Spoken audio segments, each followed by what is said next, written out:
I just had to pause for a sec. Let's see here. Where are we? I'm afraid not. Well, we'll work on your swimming, said Candy. You can try again next week. Janie, Jenny, and Joni came running over to Allison. They looked worried and made a big fuss over her while she caught her breath. You were down there for so long, we thought you were dead, said Joni. Definitely dead, Jenny agreed. Dead for sure, said Janie. Allison wondered whether to tell her friends about the plug, but she decided she'd better not. Anyway, it was just so amazing that she had to keep it a secret. Really, a plug at the bottom of a lake? Whoa. She thought of herself as a normal person. She wanted to keep on thinking of herself that way. And the big plug was just too weird. Maybe I imagined it, she thought. But no. The next Saturday, after a lot of work with Candy, Allison took her swimming test again. Again, she sank to the bottom of the lake. And once again, she saw the big plug, right where it had been the day before. Allison just had time to feel it before Candy came over to rescue. But still, she said nothing. Everyone would think it was crazy if she said she'd found a plug at the bottom. One Sunday, it began to rain. It started as a drizzle, so everyone kept swimming and playing volleyball and basketball. Soon the rain got heavier. Candy called everyone out of the lake before the thunder and lightning started. The campers gathered in the dining hall where Arthur read scary stories to them. It kept raining through supper time. The rain came down in thick sheets. It sounded like waves crashing against the dining hall's tin roof. Campers clad in sweaty ponchos and mud-caked boots all ate cold chili dogs in silence. There was no use competing with the deafening downpour. By bedtime, the storm had not let up. Allison and her friends sat by their bunks and wrote letters home. I wish the rain would end, shouted Joni. It's so boring. Try to sleep, screamed Allison, wrapping a pillow around her ears.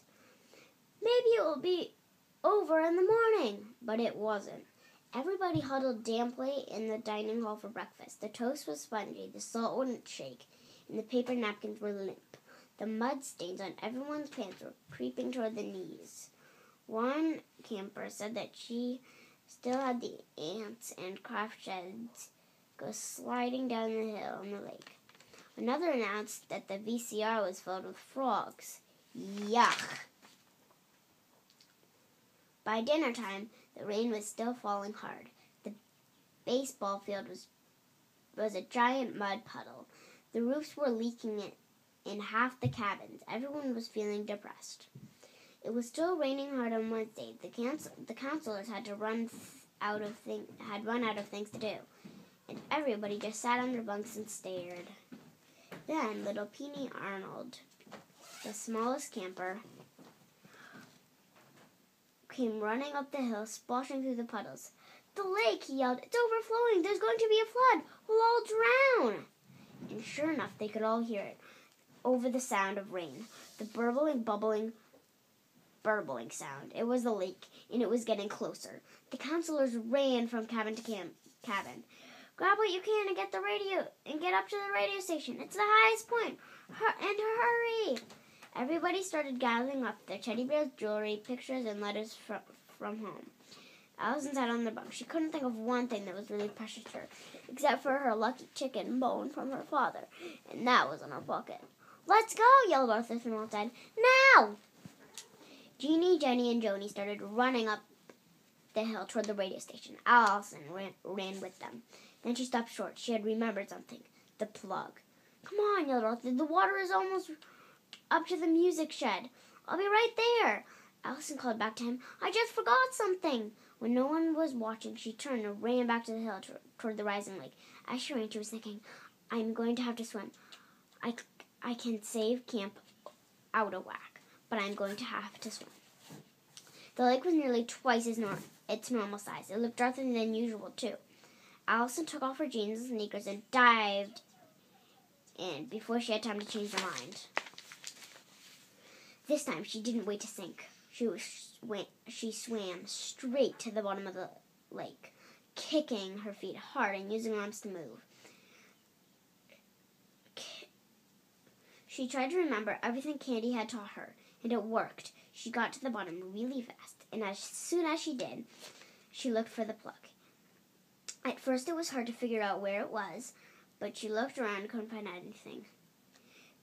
She looked some more, trying very hard not to panic. My air is about to run out, and I still have to get back up. Ah, there was the ring. She moved to it. She grabbed the weedy bottom and pulled herself along. She grasped the plug, gave it a mighty heave, and gulp! Out came the plug. Allison swam backward, holding the plug. As she did, the lake water began to swirl down the hole. The weeds at the bottom, moving the water, looked as if they were caught in a big windstorm. But there was no time to admire her work. She had to get back up to the top before she ran out of air.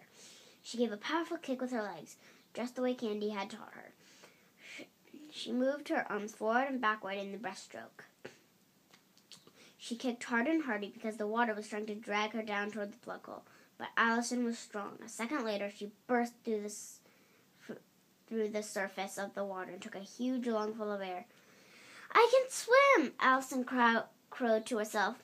"I can really swim!" Then she swam to shore. It didn't matter that she was soaking wet when she put her clothes back on. It didn't matter that her clothes were soaking wet, too. Allison felt wonderful. On her way to the radio station, she ran into Arthur.